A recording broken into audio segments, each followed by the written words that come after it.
Because ಇದು ಬಡವ್ರ ಪರವಾಗಿ, ಓಕೆ ಬಡವ್ರ ಪರವಾಗಿ, ಬಡವ್ರದ್ದು ಎಜುಕೇಶನ್, ಹೆಲ್ತ್ ಪ್ಲಾನ್ ಅದರ ಬಗ್ಗೆ.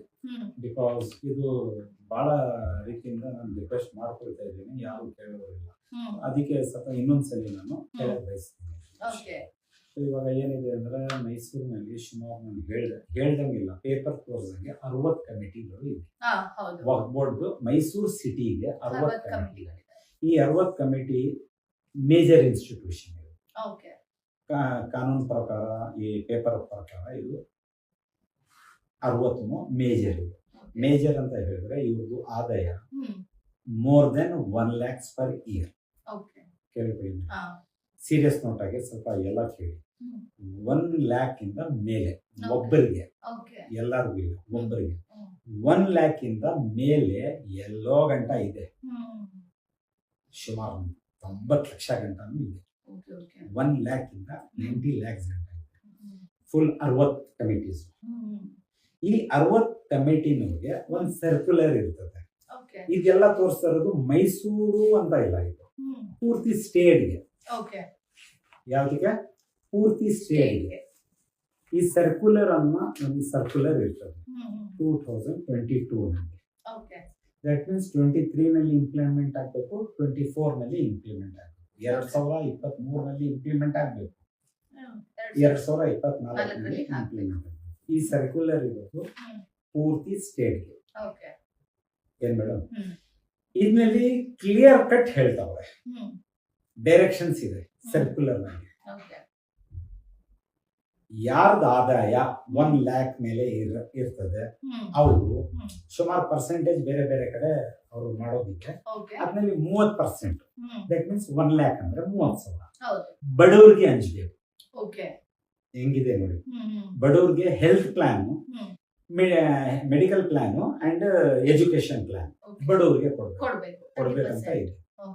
ಇವ್ರು ಇನ್ನ ಶ್ರೀಮಂತರಿಗೂ ಅನ್ಸ್ತಾ ಇಲ್ಲ, ಇವರೇ ನುಂಗ್ಬಿಡ್ತಾವ್ರೆ, ಬಡವ್ರಿಗೆ ಹಂಚ್ತಾರೆ ಅನ್ಸ್ತವ್ರೆ. ಶ್ರೀಮಂತನ್ಗೆ ಇವ್ರು ಆಮೇಲೆ ಬರ್ಬೋದು. ಅಂದ್ರೆ ಇವಾಗ ನಾನು ಇವಾಗ 1 ವರ್ಷದಿಂದ ಇದು ನಾನು ಮುಟ್ತಾ ಇದ್ದೀನಿ ಅಂತ ಹೇಳಿ ಶ್ರೀಮಂತರ ಮಕ್ಕಳು ಬರ್ತಾ ಇಲ್ಲ, ಇಲ್ಲಿ ಕೊಡ್ತಾ ಇಲ್ಲ. ಇವರು ಕೊಡಕ್ ಹಾಕಿರೋದು ಇವ್ರಿಗೆ ಬಡವ್ರು ಅಂತ, ಇಲ್ಲಿ ಬಡವ್ರು ಅಂತ ಇದೆ, ಪವರ್ಟಿ ಲೈನ್ ನಲ್ಲಿ ಅಂತ ಇರೋದು. ಸೊ ಇವರು ಆ 30% ಯಾರು ಕೊಡಕ್ ರೆಡಿ ಇಲ್ಲ. ಏನ್ ಮೇಡಮ್ ಕರೆಕ್ಟು? 1 ಲಕ್ಷಕ್ಕೆ 30,000 ಅಂತ ಹೇಳಿದ್ರೆ ಸುಮಾರು 50 ಲಕ್ಷ ಇದೆ ಅಂತ ತಿಳ್ಕೊಳ್ಳೋಣ. ಒಬ್ಬ ಆದಾಯ ಕಮಿಟಿ 50 ಲಕ್ಷಕ್ಕೆ ಎಷ್ಟಾಯ್ತು ಮೇಡಮ್? 15 lakhs. ಎಷ್ಟಾಯ್ತು? 15 ಲಕ್ಷ ಆದಾಯ. ಮೀನ್ಸ್ ಇವ್ರದ್ದು ಪೂರ್ತಿ ಜನರೇಟ್ ಆಗ್ತದೆ ನೋಡಿ. ಇವಾಗ ಒಂದ್ಸಲಿ ಕ್ಲಿಯರ್ ಕಟ್ ಮಾಡ್ಬಿಡ್ತೀನಿ, ಸ್ವಲ್ಪ ಎಲ್ಲರೂ ಕೇಳ್ಕೊಳ್ಳಿ. ಇವ್ರದ್ದು ಖರ್ಚು ಎಲ್ಲ ಹೋಗಿ 1 ಲಕ್ಷ ಉಳಿತದಲ್ಲ, ಆ ಉಳಿಯೋದು ದುಡ್ಡಿನಲ್ಲಿ ಇವ್ರು ಹಂಚ್ಬೇಕಾಗಿರೋದು, ಆದಾಯ ದುಡ್ಡಿನಲ್ಲಿ ಇಲ್ಲ, ಉಳಿದಿರೋದು ದುಡ್ಡಿನಲ್ಲಿ. ದಟ್ ಮೀನ್ಸ್ ನಿಮ್ಗೆ ಎಲ್ಲ ಹೋಗಿ ನಿಮ್ ಖರ್ಚು, ವರ್ಷದ್ದು ಪೂರ್ತಿ ಖರ್ಚು, ಆ ಬಿಲ್ಲು, ಈ ಬಿಲ್ಲು, ಎಲೆಕ್ಟ್ರಿಕ್ ಬಿಲ್ಲು, ಆ ಯಾವ್ದೋ ಬಿಲ್ಲು, ಅದ್ ಯಾರಿಗೋ ಇದು, ಅದು ಏನ್ ಹೇಳ್ತೀರಿ, ಪೇಂಟ್ ಹೊಡಿಯೋದು, ಏನೇನೋ ನೀವು ಮಾಡ್ಬಿಟ್ಟು ಬಿಲ್ ತೋರಿಸ್ತಾ ಇರ್ತೀರಿ, ಅದೆಲ್ಲ ಹೋಗಿ ಉಳಿಯೋದು ದುಡ್ಡಿನಲ್ಲಿ 1 ಲಕ್ಷಕ್ಕೆ 30,000 ಕೊಡ್ಬೇಕು. ಆ ಉಳಿಯೋದು ದುಡ್ಡು 90 ಲಕ್ಷನವರು ಇದಾರೆ. ಎಷ್ಟಿದ್ದಾರೆ? 90 ಲಕ್ಷ ಗಂಟ ಇದ್ದಾರೆ. ಏನ್ ಗಾರ್ನರ್ ಆಗ್ತೈತೆ ಅದಿಲ್ಲ, ಏನ್ ಉಳಿತೈತೆ, ಇನ್ನೊಂದ್ಸಲಿ ಹೇಳ್ತಾ ಇದ್ದೀನಿ, ಉಳಿತೈತೆಲ್ಲ ಆ ದುಡ್ಡಿನಲ್ಲಿ ನೀವು ಹಂಚ್ಬೇಕಾಗಿರೋದು.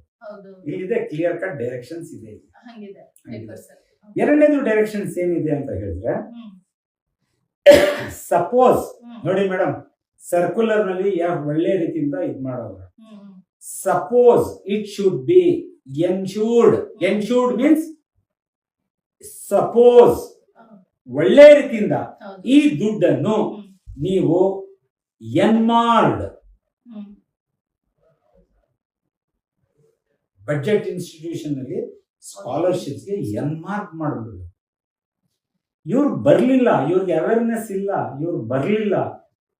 ನಿಮ್ ಕೆಲಸ ಏನಿದೆ ಅಂದ್ರೆ, ಯಾರು ಡಿಸ್ಟ್ರಿಕ್ಟ್ ವಕ್ಫ್ ಅಡ್ವೈಸರಿ ಕಮಿಟಿ ನೀವು ಎತ್ತಿ ಮಡಿ ಬಿಡ್ಬೇಕು ದುಡ್ಡು, ಎಲ್ಲೂ ಯೂಸ್ ಮಾಡಬಾರ್ದು.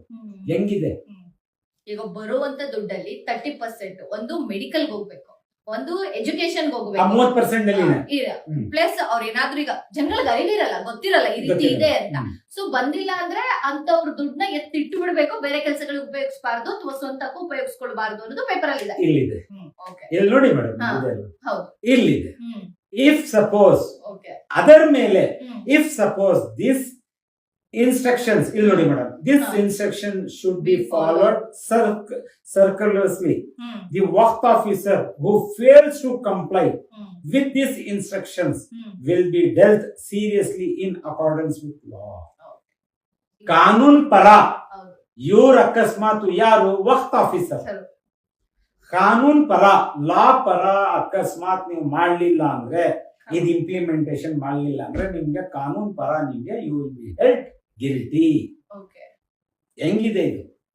ಅಷ್ಟನ್ನ ಇವ್ರು ಮಾಡಿಲ್ಲ ಅಂದ್ರೆ ಅವ್ರ ವಿರುದ್ಧ ಕಾನೂನು ಕ್ರಮ ಕೈಗೊಳ್ಳಬಹುದು. ಯಾರು ಕಮಿಟಿಗಳು ಮಾಡಲಿಲ್ಲ ಅಂದ್ರೆ ಯು ಆರ್ ರೆಸ್ಪಾನ್ಸಿಬಲ್. ಯಾರು ಆಫೀಸರ್ ಇದ್ದಾರೆ ಅವರ ರೆಸ್ಪಾನ್ಸಿಬಲ್ ಅನ್ನೋದು ಪೇಪರ್ ಅಲ್ಲಿ ಬರೆದಿದ್ದಾರೆ. Correct madam, correct. ಇವಾಗ ಇದ್ಯಾರು ನೋಡೋರು, ಈ ಪರ ಇವ್ರು ಮಾಡ್ತಾ ಇಲ್ಲ ಅಂತ ನೋಡೋರು ಯಾರು? ಮೇನ್ ಪ್ರಾಬ್ಲಮ್ ಅಲ್ಲಿ ಪ್ರಾಬ್ಲಮ್ ಅಲ್ಲಿಂದನೇ ಹುಟ್ಟಾಕಿರೋದು, ಪ್ರಾಬ್ಲಮ್ ಈಗ ಅಲ್ಲಿಗೆ ಹೋಗ್ತಾ ಇರೋದು ಕೂಡ ಅವರು. ಈಗ ಆ ಪ್ರಾಬ್ಲಮ್ಗೆ ಸೊಲ್ಯೂಷನ್ ಈಗ ಇದನ್ನೆಲ್ಲ ಕಂಡಿಡಿದವ್ರು ಯಾರು ಇಲ್ಲ ಅಂತ ಅಂದ್ರೆ 30% ಅವ್ರುಗಳೇ ತಿನ್ಕೊಂಡು ಬಡವರಾಗೇ ಇರ್ತಾ ಇದ್ದಾರೆ, ಶ್ರೀಮಂತರಾಗೇ ಹೋಗ್ತಾ ಇದ್ದಾರೆ. ಒಳ್ಳೆ ಕ್ವಶನ್ ನಿಮ್ದು. ಅಲ್ಲಿ ನೋಡೋರು ಯಾರು? ಹೋದ್ ವರ್ಷ nominated member of the board who is our MLA from NR constituency, mister Tanveer Sait sahab, ಇವರೇ ನಿಂತ್ಕೊಂಡು ಒಂದು ಮೀಡಿಯಾನಲ್ಲಿ ಬಂದು ಕಮೆಂಟ್ ಕೊಟ್ಟಿರ್ತಾರೆ, ಇವರು ಇಂಪ್ಲಿಮೆಂಟ್ ಮಾಡ್ತಾ ಇಲ್ಲ ಅಂತ. ಈ ಸರ್ಕ್ಯುಲರ್ ಇಂಪ್ಲಿಮೆಂಟ್ ಮಾಡ್ತಾ ಇಲ್ಲ ಅಂತ ಹೇಳಿ ನಾನು ಅಲ್ಲಿಗೆ ಇವ್ರಿಗೆ ಕ್ವಶನ್ ಕೇಳಿರ್ತೀನಿ ಸುಮಾರು ದಿವಸ. ಬೇರೆ ನೀವು ಮೀಡಿಯಾನಲ್ಲಿ ಬಂದು ಹೇಳಿರ್ತೀರಿ, ಇಲ್ಲ whatever kind of action you have taken, ಅವರೇ is a nominated member from community ಇಲ್ಲ ಈ ಕಡೆನವರು. ಅಲ್ಲಿ ಇಬ್ರು ಇರಬೇಕು ಕಮ್ಯುನಿಟಿಗೆ ನಾಮಿನೇಟೆಡ್ MLAs ಇರಬೇಕು. One our MLA, one Kaneez Fatima from Gulbarga, ಇವರಿಬ್ರು. ಇದೆಲ್ಲ ಇಶ್ಯೂ ಇವ್ರು ನೋಡೋರು ಯಾರು ನೋಡ್ತಾರೆ? ನಾವು ನೋಡ್ಬೇಕಾಗಿರ್ತದೆ. ಯಾರು ನೋಡಲ್ಲ, ನೀವೇ ನೋಡ್ಬೇಕಾಗಿರೋದು. ನೀವು ಆ ಪರ ನಿಂತ್ಕೊಂಡು ನೀವು ಹೇಳಿದಿರಲ್ಲ, they are not complying this instructions ಅಂತ, ಅಷ್ಟು ಹೇಳ್ಬಿಟ್ಟು ಹೋಗಿ ಸುಮ್ಮನೆ ಬಿಡ್ತೀರಿ. Only for publicity. ಏನ್ ಆಕ್ಷನ್ ಟೇಕನ್ ರಿಪೋರ್ಟ್ ನಿಮ್ ಕಡೆಯಿಂದ ಆಗೈತೆ ಅಂತ ಕೇಳಿದ್ರೆ ಉತ್ತರನೇ ಕೊಡಲ್ಲ. So why this use of paper? Just throw in the dustbin. Paper ಅಲ್ಲಿ ಒಂದು ಕೆಲಸ ಇದೆಲ್ಲ ನೀವು ಜನಕ್ಕೆ ಯಾಮರ್ಸಕ್ಕೆ ನೀವು ಎಲ್ಲ ಮಾಡ್ಕೊಂಡು ಏನ್ ಮಾಡ್ತಾ ಇದ್ರೆ ಹೇಳಿ ಮೇಡಮ್. ಇವಾಗ ಹಿಂಗ್ ಹೇಳಿದ್ರೆ ಹಿಂಗ್ ಹೇಳ್ಬೇಕಾಗಿರ್ತದೆ. It is our right. ಇದು ಇಂಪ್ಲಿಮೆಂಟ್ ಆಗ್ಲಿಲ್ಲ ಅಂದ್ರೆ 2 ವರ್ಷ ಆಯ್ತು. 2 ವರ್ಷ ಆಗೈತೆ. 3 ವರ್ಷ ಹಿಂಗಡೆ ರೆಡಿ ಆಗಿರೋದು, 2 ವರ್ಷ ನೀವು ಇಂಪ್ಲಿಮೆಂಟ್ ಮಾಡ್ಬೇಕಾಗಿತ್ತು. ಆ ಬಡವರು ಬೀದಿ ಪಾಲ್ ಆಗ್ಬಿಟ್ಟವ್ರೆ. ಒಳ್ಳೆ ನೀವೊಂದು ಕ್ವಶನ್ ಮಧ್ಯ ಹೇಳ್ಬಿಟ್ಟಿದ್ದೀರಿ. ಇವಾಗ ನಾನು ಅಂಜುಮನೆ ಇತಿಹಾದ ಇಸ್ಲಾಂ ಪರ ಹೇಳ್ತಾ ಇರ್ತೀನಿಲ್ಲ, ಅಲ್ಲೊಂದು ಸ್ಕೂಲ್ ನಡೀತಾ ಇದೆ, ಮೆಜೆಸ್ಟಿಕ್ ಪ್ರೈಮರಿ ಸ್ಕೂಲ್. ಇಂಟ್ರೆಸ್ಟಿಂಗ್ ನೋಟಿದ್ದು. ಸ್ಕೂಲ್ ಪರಾನು ಮುಂದಕ್ಕೆ ಬಂದು ಬಿಗ್ ರೆವಲ್ಯೂಷನ್ಸ್ ಇದೆ, ಹೇಳ್ತೀನಿ. ಸದ್ಯಕ್ಕಿರ್ಲಿ, ಇವಾಗ ಒಂದ್ ಮಾತು ಇಲ್ಲೂ ಹೇಳ್ತೀನಿ. ತೋರಿಸ್ಲಿ, ವಕ್ಫ್ ಬೋರ್ಡ್ ಇನ್ಸ್ಟಿಟ್ಯೂಷನ್ ಅದು ನೀವು ಅಲ್ಲಿ ನಡೆಸ್ತಾ ಇದ್ದೀರಲ್ಲ, 30% ಇದೆ ಅಲ್ಲ ಇಲ್ಲಿ. 30% ನಲ್ಲಿ ಏನ್ ಕೊಟ್ಟಿದ್ದೀರಿ ತೋರಿಸಿ ಸ್ವಲ್ಪ ದಾಖಲೆ. ಕೊಟ್ಟಿಲ್ಲ ಅಂತ ಮೇಡಮ್ ನಾನ್ ಹೇಳ್ಬಿಟ್ಟು ಕಳಿಸಾದ್ಮೇಲೆ ಆ ಅಪ್ಪ ತಾಯಿಗೆ, ಸುಮಾರು ಅಪ್ಪ ತಾಯಿಗಳಿಗೆ ಬೈಕ್ ಬಂದಂಗ್ ಮಾತಾಡೋರು, ಸೋತೋಗ್ಬಿಡ್ಬೇಕು ಅವರು, ವಿಷ ಕುಡ್ದಿ. ಸ್ಕೂಲ್ನವ್ರು ಮಾತಾಡಿರೋದು. ಆ ಸ್ಕೂಲ್ನವರು ಫಸ್ಟ್ ಪ್ರಿಫರೆನ್ಸ್ ನಲ್ಲಿ ಈ 30% ಕೊಡ್ಬೇಕು. ಕೊಟ್ಟಿಲ್ಲ, ನಾನ್ ಕಳಿಸಿರ್ತೀನಿ, ಹೋಗಿ ಹೇಳಿ ನಾನು ಹೇಳಿದೆ ಅಂತ ಹೇಳಿ ಅಂತ. ಅಂದ್ರೆ ಒಂದು 15-20 ಜನ ಕೊಟ್ಟವ್ರೆ, ಇಲ್ಲ ಅಂತ ಹೇಳಕ್ ಆಗಲ್ಲ ನಾನು. ಅಂದ್ರೆ ಮಾತಾಡ್ಬಿಟ್ಟು ಕೊಟ್ಟವ್ರೆ. ವಿಷ ಅಲ್ಲೇ ತಗೊಂಡ್ ಸತ್ತೋಗ್ಬಿಡ್ಬೇಕು ಆ ತಾಯಿಗಳು. ಆ ತರ ಮಾತಾಡೋ ಹೇಳಕ್ ನಂಗೂ ಇಲ್ಲಿ ಬಾಯಿ ಬರಲ್ಲ.